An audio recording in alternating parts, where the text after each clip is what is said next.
അതിനെക്കുറിച്ച് വിശദമായ ഒരു അന്വേഷണം നടത്താൻ കൂടി ഈ കോടതി ഉത്തരവിടണമെന്നാണ് എന്റെ അപേക്ഷ.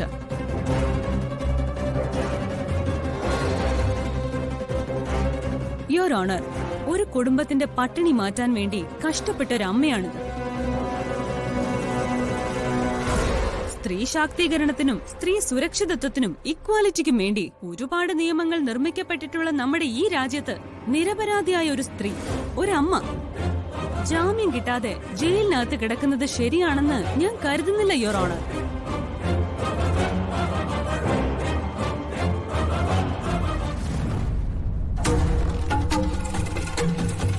എന്റെ കക്ഷി നിരപരാധിയാണെന്ന് തെളിയാൻ അങ്ങയുടെ കയ്യിലിരിക്കുന്ന ഈ പോസ്റ്റ്മോർട്ടം റിപ്പോർട്ട് മാത്രം മതി. ആയതിനാൽ എന്റെ കക്ഷിക്ക് ജാമ്യം അനുവദിക്കുക മാത്രമല്ല, കമല എന്ന ഈ അമ്മ ഈ കേസിൽ നിരപരാധിയാണെന്ന് പ്രഖ്യാപിച്ച് അവരെ ഈ കേസിൽ നിന്ന് ഒഴിവാക്കി തരണമെന്ന് ബഹുമാനപ്പെട്ട കോടതിയോട് ഞാൻ താഴ്മയായി അപേക്ഷിക്കുന്നു. That's all your honour.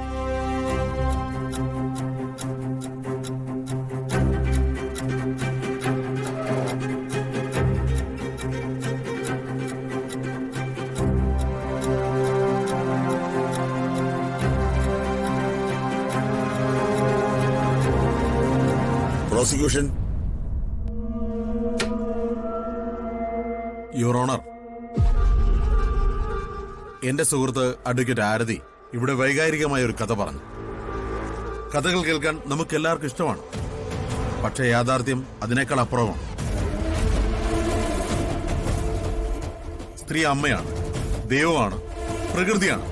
പക്ഷേ ഒരു സ്ത്രീ കുറ്റവാളിയായ അവരെ ശിക്ഷിക്കണ്ടേ? അതല്ലേ നമ്മുടെ രാജ്യത്തെ നിയമം. യുവർ ഓണർ, മരിച്ച വക്കച്ചന്റെ കുടുംബത്തെക്കുറിച്ച് ഡിഫൻസ് ഒരക്ഷരം പോലും പറഞ്ഞില്ല. ആ കുടുംബത്തിന്റെ ദുഃഖമല്ലെന്നുണ്ടോ? ഇവർ വിളമ്പിക്കൊടുത്തിട്ടുള്ള ആഹാരം കഴിച്ചിട്ടാണ് മരണാസന്നരായി ഒരുപാട് പേർ ആശുപത്രിയിലായിട്ടുള്ളത്. മരുമകനായ സച്ചിക്ക് നെഹ്റുവും ആഹാരം വിളമ്പിക്കൊടുത്തു ഡിഫൻസ് പറഞ്ഞത് തെറ്റാണ്.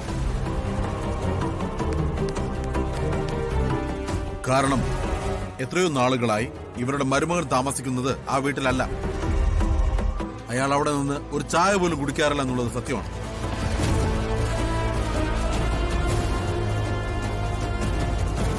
സത്യമാണോ? സത്യമാണ്.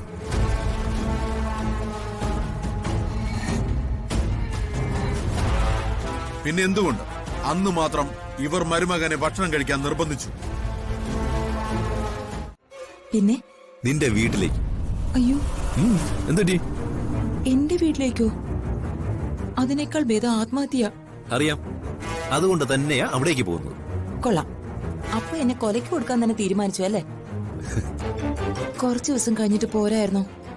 നമ്മൾ എന്തിനാ ഒളിച്ചോടുന്നത്? നമ്മൾ എന്തെങ്കിലും തെറ്റ് ചെയ്തോ? പരസ്പരം ഇഷ്ടപ്പെട്ട രണ്ടുപേർ ഒരുമിച്ച് ജീവിക്കാൻ തീരുമാനിക്കുന്നു. അതിന് ഈ ദൈവസാക്ഷിയെ ഒരു മാല ചാർത്തി.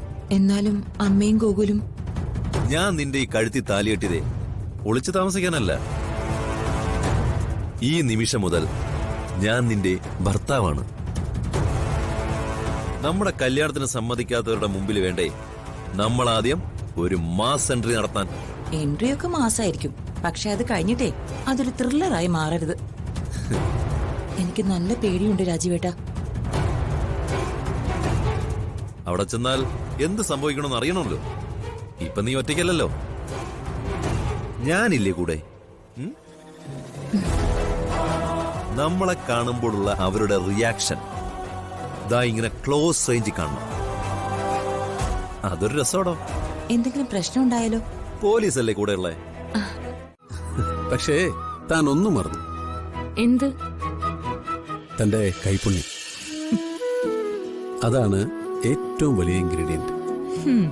പിന്നെയും പുകഴ്ത്തല്. ഇതിലാണല്ലോ പെണ്ണുങ്ങളെല്ലാം വീണു പോകുന്നത്.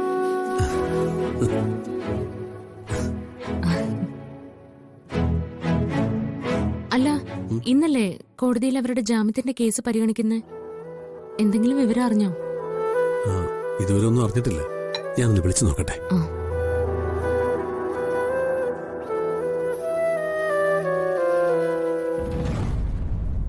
ഹലോ, താൻ എവിടെയാ? കോടതിയിലാണോ? ഓ ശരി, എന്തായി? ആണോ? ഓർഡർ ആവുമ്പോ ഒന്ന് ഇൻഫോം ചെയ്തേക്കണേ. ശരി. കോടതിയിൽ ആ കേസാണ് ഇപ്പൊ നടന്നുകൊണ്ടിരിക്കുന്നത്. പ്രോസിക്യൂഷനും ഡിഫൻസും കഴിഞ്ഞു, പക്ഷെ വിധി പറഞ്ഞിട്ടില്ല. മിക്കവാറും ഉടനെ പറയും. അപ്പൊ ആ സ്ത്രീക്ക് ജാമ്യം കിട്ടിയാൽ മതിയായിരുന്നു.